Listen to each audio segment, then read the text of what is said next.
जय हिंद दोस्तों।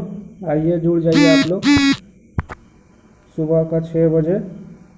आज आपका इस सुबह का पावन मेला में आइए, देखते हैं फिर 20 क्वेश्चन जीके का और सब मिसलेनियस है। अगर चैनल पर नया है तो सब्सक्राइब कर लीजिए और शेयर करना ना भूलिए और इस वीडियो पर 1000 व्यू आना चाहिए। चलिए आज का पहला क्वेश्चन देखते हैं। आज का पहला क्वेश्चन है, विजयनगर में शासन करने वाले सैन्य कमांडर को डैश डैश कहा जाता था। विजयनगर में शासन करने वाले सैन्य कमांडर को क्या कहा जाता था? तो पहला ऑप्शन है राजा, दूसरा ऑप्शन है अमीर, तीसरा ऑप्शन है अमर नायक और चौथा ऑप्शन है नॉन ऑफ दिस। तो जो विजयनगर में शासन करने वाले सैन्य कमांडर थे उनको अमर नायक कहा जाता था। क्या कहा जाता था? अमर नायक कहा जाता था। चलिए नेक्स्ट क्वेश्चन देखते हैं। नेक्स्ट क्वेश्चन है, फतेहपुर सीकरी को डैश डैश द्वारा मुगल साम्राज्य की राजधानी के रूप में स्थापित किया था। यानी फतेहपुर सीकरी को कौन मुगल शासक था जो अपनी राजधानी बनाया था? तो ये पहला ऑप्शन है बाबर, दूसरा ऑप्शन है हुमायूं, तीसरा ऑप्शन है जहांगीर और चौथा ऑप्शन है अकबर। तो फतेहपुर सीकरी को अपनी राजधानी कौन बनाया था? तो वो बनाया था अकबर। कौन बनाया था? अकबर। नेक्स्ट क्वेश्चन देखते हैं। नेक्स्ट क्वेश्चन है, निम्नलिखित में से कौन सी फसल उत्तर भारत में रबी मौसम से संबंधित है? निम्नलिखित में से कौन सी फसल है जो उत्तर भारत में रबी से संबंधित है? पहला ऑप्शन है चावल, दूसरा ऑप्शन है ज्वार, तीसरा ऑप्शन है मक्का और चौथा ऑप्शन है जौ। तो जो उत्तर भारत में रबी फसल से संबंधित है वह कौन है? तो वह है जौ।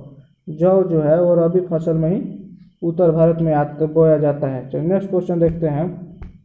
नेक्स्ट क्वेश्चन है, इनमें से किस नदी का उद्गम भारत में नहीं होता है? इनमें से किस नदी का उद्गम जो है भारत में नहीं होता है? तो पहला ऑप्शन है गंगा, दूसरा ऑप्शन है यमुना, तीसरा ऑप्शन है ब्रह्मपुत्र और चौथा ऑप्शन है गोदावरी। इसमें किस नदी का उद्गम भारत में नहीं होता है? तो ये भारत में नहीं होता है ब्रह्मपुत्र। ब्रह्मपुत्र के साथ साथ सतलज नदी का भी भारत में उद्गम नहीं होता है, सतलज और ब्रह्मपुत्र। नेक्स्ट क्वेश्चन देखते हैं। नेक्स्ट क्वेश्चन है, भारतीय संविधान की प्रस्तावना को किसने भारतीय संविधान की राजनीतिक कुंडली के रूप में वर्णित किया है? भारतीय संविधान की प्रस्तावना को किसने भारतीय संविधान की राजनीतिक कुंडली के रूप में वर्णित किया है? तो पहला ऑप्शन है ठाकुर दास भार्गव, दूसरा ऑप्शन है कन्हैया लाल मणिकलाल मुंशी और तीसरा ऑप्शन है एन ए पालखीवाला और चौथा ऑप्शन है भीमराव रामजी अम्बेडकर। तो ये जो भारतीय संविधान की प्रस्तावना को भारतीय संविधान की राजनीतिक कुंडली के रूप में कौन का वर्णित किया है? तो वो किया है कन्हैया लाल माणिकलाल मुंशी। कौन किया है? कन्हैया लाल माणिकलाल मुंशी। नेक्स्ट क्वेश्चन देखते हैं। आज का नेक्स्ट क्वेश्चन है, सूची 1 को 2 से सम्मिलित कीजिए। ऐसा ही क्वेश्चन आजकल आ रहा है सभी एग्जामों में, कथन निष्कर्ष टाइप का। सूची 1 को 2 से सम्मिलित करिए, ऐसा क्वेश्चन आ रहा है। चलिए सूची 1 को 2 से सम्मिलित करिए। मगध की राजधानी कहाँ है? सूची 1 में सूची 2 को मिलाना है। मगध की राजधानी कहाँ है? तो मगध की राजधानी कहाँ है? गिरिबीच। और कौशल की राजधानी कहाँ है? तो कौशल की राजधानी सरस्वती कहाँ है? सरस्वती है। और अवंती की राजधानी कहाँ है? तो अवंती की राजधानी जो है वो महिष्मती है। अवंती की राजधानी महिष्मती। और लिच्छवी की राजधानी कहाँ है? वैशाली। लिच्छवी देखिए लास्ट में वी आ रहा है तो बस है वैशाली। अवंती लास्ट में ती आ रहा है तो इसमें भी महिष्मती में उल्टा ती, सीधा ती आ रहा है उल्टा ती, महिष्मती। और कौशल का सरस्वती, इसमें स आ रहा है, इसमें भी बीच में स आ रहा है सरस्वती। और मगध का गिरिबीज राजगिरी आप लोग जानते ही हैं। चलिए इसका आंसर हो जाएगा 2 नंबर। नेक्स्ट क्वेश्चन देखते हैं। नेक्स्ट क्वेश्चन है, हड़प्पा सभ्यता के लिए जीवन निर्वाह का प्राथमिक तरीका क्या था? जो हड़प्पा सभ्यता के लिए जीवन निर्वाह का प्राथमिक तरीका क्या था? पहला ऑप्शन है शिकार करना और इकट्ठा करना। दूसरा ऑप्शन है व्यापार, कृषि एवं व्यापार। तीसरा ऑप्शन है खाना बदोश चरवाहा। और चौथा ऑप्शन है मछली पकड़ना। जो हड़प्पा सभ्यता के लिए जो जीवन निर्वाह, जीवन व्यतीत करना था, जो प्राथमिक तरीका क्या था? सबसे पहला तरीका था उसमें कृषि और व्यापार।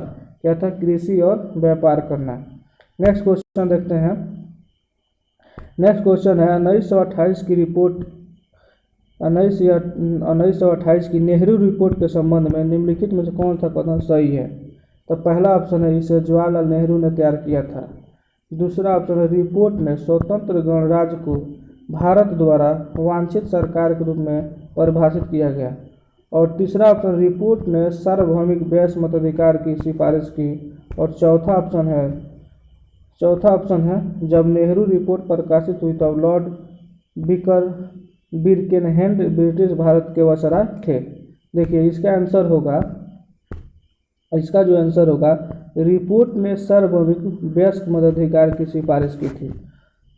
1928 नेहरू रिपोर्ट जो आया था वो किसके आधार पर आया था? तो वो रिपोर्ट ने सार्वभौमिक वयस्क मताधिकार की सिफारिश की थी। जो वयस्क मताधिकार है वो मत दे सकते, इस पर सिफारिश की थी। नेक्स्ट क्वेश्चन देखते हैं। नेक्स्ट क्वेश्चन है गुप्त काल में किस धर्म का सबसे अधिक विकास हुआ? गुप्त काल में किस धर्म का सबसे अधिक विकास हुआ? पहला है बौद्ध धर्म, दूसरा है जैन धर्म, तीसरा है पौराणिक धर्म और चौथा है यवनों का धर्म। तो जो गुप्त काल में था वो किस धर्म का सबसे अधिक विकास हुआ है? तो वह हुआ है बौद्ध धर्म का। गुप्त काल में बौद्ध धर्म का सबसे ज़्यादा विकास हुआ है। नेक्स्ट क्वेश्चन देखते हैं। नेक्स्ट क्वेश्चन है निम्नलिखित में से कौन सा क्रम अलाउद्दीन खिलजी की विजय का सही वर्णन करता है? ये कौन सा क्रम है जो अलाउद्दीन खिलजी का विजय का सही वर्णन करता है? तो कौन सा है? तो रणथंभौर, पहला ऑप्शन गुजरात, वारगढ़, चित्तौड़गढ़। ये चारों में से कौन सूटेबल है ये बताना है। जो पहले कौन जीता है? तो अलाउद्दीन खिलजी ने पहले गुजरात, उसके बाद रणथंभौर और चित्तौड़, तब वारगढ़ जीता है। कौन जीता है? गुजरात, रणथंभौर, चित्तौड़, उसके बाद वारगढ़। ऑप्शन क्या होगा? ऑप्शन गुजरात, रणथंभौर और चित्तौड़गढ़। चलिए नेक्स्ट क्वेश्चन देखते हैं। आज का नेक्स्ट क्वेश्चन है भारतीय जनसंख्या की पहली समकालिक जनगणना कब आयोजित की गई थी? जो भारतीय जनसंख्या की पहली समकालीन जनगणना थी वो कब आयोजित की गई थी? तो भारतीय समकालीन जनगणना कब आयोजित की गई? पहला ऑप्शन 1872, दूसरा ऑप्शन 1881, तीसरा ऑप्शन 1891, चौथा ऑप्शन 1911। तो देखिए 1800 इसका 81 आंसर होगा। जो पूछेगा भारतीय जनसंख्या की पहली समकालिक जनगणना कब की गई थी? तो 1881 में नियमित जनगणना की गई थी। क्या की गई? नियमित जनगणना 1881 में की गई थी। उस समय का शासक कौन था? लॉर्ड मेयो था। उस समय का लॉर्ड मेयो के समय में पूछेगा किसके शासनकाल में, तो उसका वसराय कौन था? तो लॉर्ड मेयो था। और 1872 में पहली बार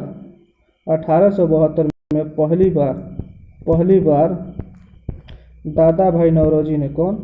दादा भाई नौरोजी ने बताया था, प्रति व्यक्ति आय पहले ही बता दिया था 1872 में 72 रुपया। कितना? 72 रुपये। एक आदमी का 72 रुपया दादा भाई नौरोजी ने बता दिया था।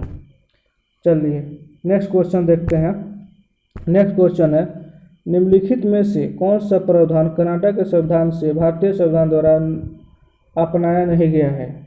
तो कनाडा के संविधान से भारतीय संविधान द्वारा अपनाया नहीं गया है, कौन सा है? तो पहला ऑप्शन है सशक्त केंद्र के साथ संघीय व्यवस्था, दूसरा ऑप्शन है केंद्र द्वारा राज्य के राज्यपालों की नियुक्ति, तीसरा ऑप्शन है उच्चतम न्यायालय का परामर्शी निर्णय और चौथा ऑप्शन है राज्यसभा के लिए सदस्यों का नामांकन।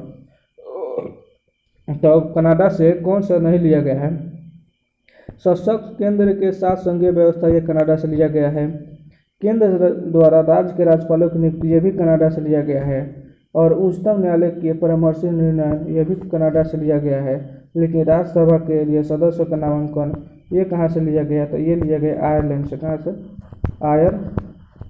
आयरलैंड से लिया गया है, आयरलैंड से लिया गया है। और नीति निर्देशक तत्व भी, नीति निर्देशक तत्व भी आयरलैंड से लिया गया है। क्या क्या लिया गया है? राज्यसभा के लिए सदस्यों का नामांकन और नीति निर्देशक तत्व कहाँ से लिया गया है? आयरलैंड से लिया गया है। और कनाडा से क्या क्या लिया गया है? कनाडा से लिया गया है संघीय व्यवस्था, सशक्त केंद्र के साथ संघीय व्यवस्था। केंद्र द्वारा राज्य के राज्यपालों की नियुक्ति कहाँ से लिया गया? कनाडा से लिया गया। उच्चतम न्यायालय का परामर्शी निर्णय ये भी लिया गया कनाडा से लिया गया। और समवर्ती सूची कहाँ से लिया गया है? इसी में पूछेगा समवर्ती सूची कहाँ से लिया गया है? तो समवर्ती सूची पूछेगा तो समवर्ती सूची लिया गया ऑस्ट्रेलिया से। कहाँ से? ऑस्ट्रेलिया से। समवर्ती सूची ऑस्ट्रेलिया से लिया गया है। और इसी में समवर्ती सूची कहाँ से लिया गया? ऑस्ट्रेलिया से लिया गया है। चलिए फिर नेक्स्ट क्वेश्चन देखते हैं। नेक्स्ट क्वेश्चन है, निम्नलिखित में से कौन अकबर का राजस्व मंत्री था? निम्नलिखित में से कौन अकबर का राजस्व मंत्री था? तो पहला ऑप्शन है टोडरमल, दूसरा ऑप्शन है बीरबल, तीसरा ऑप्शन है अबू फजल और चौथा ऑप्शन है तानसेन। तो कौन जो था अकबर का राजस्व मंत्री था वह था टोडरमल। कौन था? टोडरमल। अबुल फजल जो है क्या लिखा था इसने? आईने अकबरी लिखा था। क्या लिखा था? आईने अकबरी। आईने अकबरी किसने लिखा था? अबुल फजल ने, जिसमें अकबर के आईने अकबरी क्या था? अकबर का पूरा विवरण था। क्या था? अकबर का विवरण था। नेक्स्ट क्वेश्चन देखते हैं। नेक्स्ट क्वेश्चन है, हेनसोंग हर्षवर्धन के शासनकाल के दौरान भारत आया था। हेनसोंग जो यात्री है, कहाँ का यात्री था जो हर्षवर्धन के शासनकाल के दौरान भारत आया था? तो पहला ऑप्शन रूसी यात्री था, दूसरा ऑप्शन है फ्रांसीसी यात्री था, तीसरा ऑप्शन है पुर्तगाली और चौथा ऑप्शन है चीनी यात्री। यानी हेनसोंग जो था हर्षवर्धन के शासनकाल में आया वह चीनी यात्री था। कौन था? चीनी यात्री था।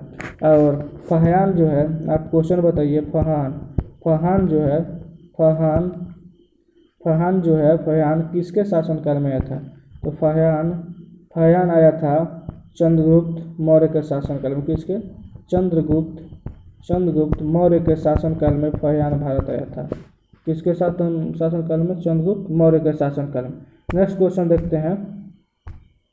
नेक्स्ट क्वेश्चन है, बौद्ध साहित्य में अशोक की दो पुत्रियों का उल्लेख मिलता है, उनमें से एक संघमित्रा थी, दूसरी पुत्री का नाम क्या था? जो बौद्ध साहित्य है उसमें अशोक की दो पुत्रियों का उल्लेख मिलता है, उनमें से एक संघमित्रा थी, दूसरी पुत्री का नाम क्या है? पहला ऑप्शन है असंघमित्रा, दूसरा ऑप्शन है पद्मावती, तीसरा ऑप्शन है चारुमती और चौथा ऑप्शन है कारवाकी। तो जो अशोक की दूसरी पुत्री थी उसका नाम था चारुमती। क्या था? चारुमती। अशोक ने 261 के कलिंग युद्ध के बाद उसने युद्ध लड़ना छोड़ दिया। पूरे युद्ध लड़ना, इतना ना मार काट हुआ, इतना ना लाशें देख ली कि वो पागल जैसा हो गया।